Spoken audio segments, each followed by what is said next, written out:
Ko te reihiwa, te kaumā whāngā tāne, te kaumā iwa tau me raro iho te pake ke taki o no ruaraurima te kaumita, ko te whiringa whānui tuawhā, o ngā whiringa whānui e whitu, kei te ara tuatahi, St Patrick's College, Silver Stream, Shirley Boys High School, Napier Boys High School, Hastings Boys High School, te kura kaupapa Māori o Hawaii ki hou, te whatatau o Pūtauaki, Rotorua Boys High School, Northland College, te kura kaupapa Māori o Horauta Wānanga, te kura kaupapa Māori o Wairarapa, Waihi College, Western Heights High School, kei te aratua ngā whiruma rua.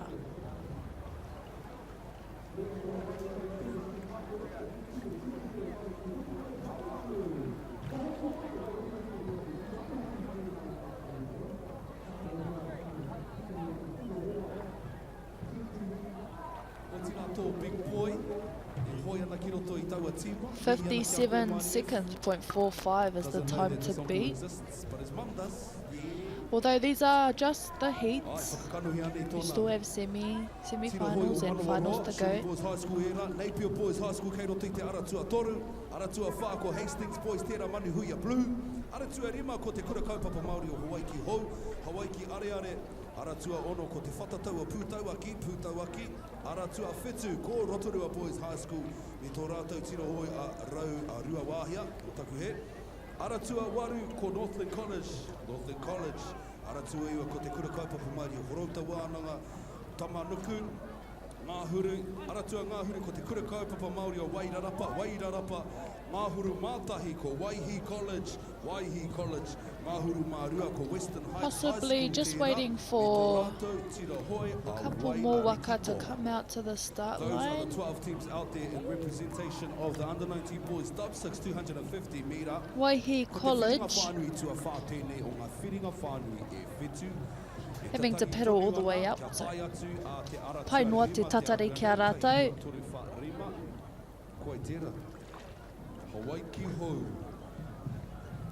have a white flag out there. See those hearty Nazis, eh?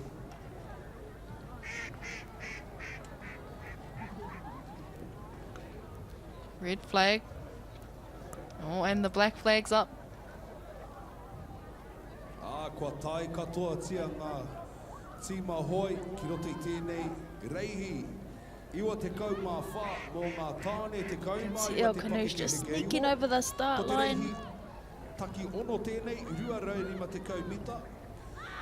Kua tū ngā haki. Better to be safe than sorry, e te whānau. Back it up. Kua kenei, te mana koe aka ki te whakatakatanga o tērā haki pango. Ka waiho, ka rewa ake ko te haki whero. Ka tūpea, ko te haki ka kāriki. Kua kenei tātou ka kitea. Green flag out there, whānau, but there was quite a few boats over. Lucky enough, because this is just the heats, our teams receive a penalty, time penalty. There are no DQs in the heats, and all teams will receive a semi-final tomorrow. It'll just depend on how they do today and which semi-final they'll make it into, whether it's te takere, te kei or te ihu. But we have lane 4 right at the start, Hastings Boys High School tērā.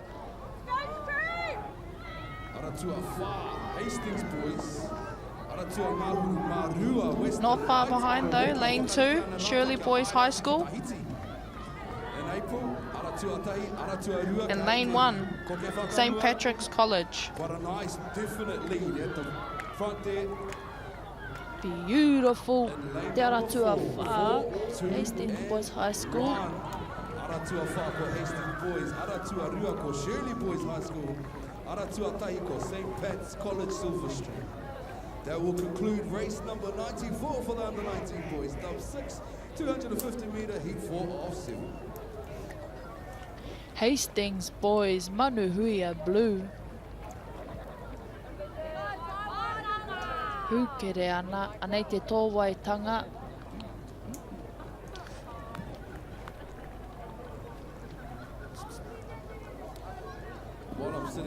A few waka over the start line, so there will be a few time penalties added In this race, Pina, te ara hoko hoko. live results Vendors lane. is where it say Made te myself whānau. familiar with all of our vendors, actually.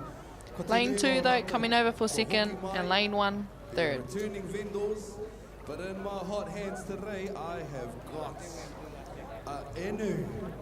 It was a mango and peach. It was a mango peach up from Elsie's. Rehe. Man, they've been keeping me fueled for the last 2 days. If you're looking for something quenching, then definitely go up and see them as well. While I was walking past as well, Ka my re cousin kore, got a cream. hari ko ana koa ea i a rātou. Tā rātou rei take ono tuatahi. She gave me a Snickers ice cream that she's actually made herself. She masterminded the Get rid of those recipe. 6-man nerves. Critiqued it, just Nei ngā like the whakaputanga power Hastings she boys manu huia blue 58.38. Ara tuarua I tuarua Shirley Boys High School Manawaroa. Ara tuatahi I tuatoru St Patrick's College Silverstream Mako.